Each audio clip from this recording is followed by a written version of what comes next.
Hello universe, welcome to our first episode of Global Info series. In this series, let us look at most crucial information which can be adapted and implemented in our day-to-day life. In the first episode, let us study about smart storage system.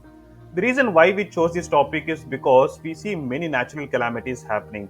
For example, in an area if there is an earthquake, people lose their valuable documents. In order to avoid such situation, we come up with a smart storage system.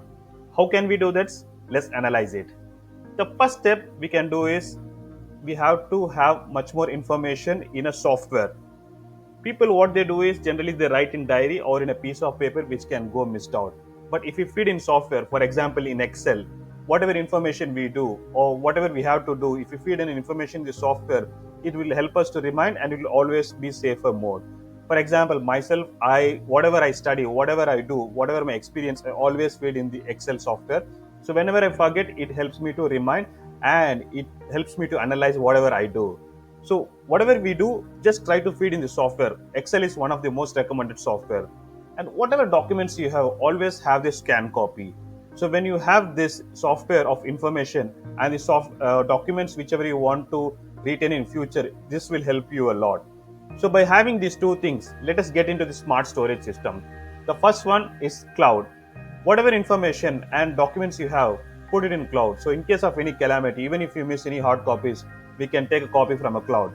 The second option is send the information and the documents to your own mail ID and ensure that you cascade your mail ID folders. Like for example, I'll show my screen.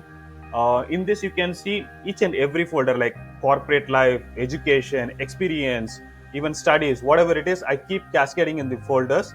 And whenever I receive any inbox, I used to clear it immediately or whenever I get time.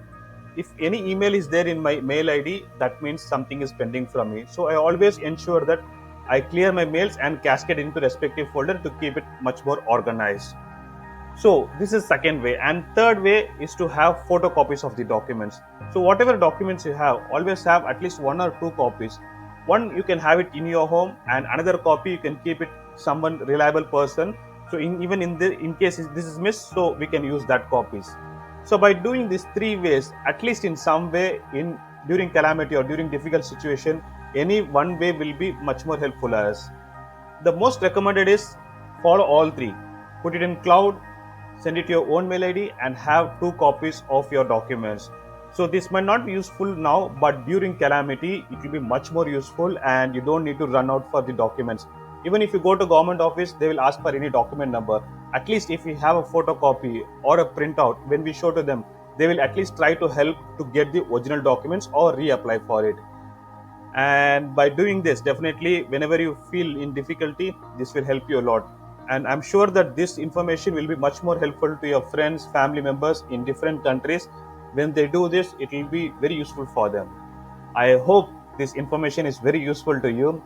Please do like, comment, subscribe, and please share it to your friends and network. Catch you guys in next video. See you.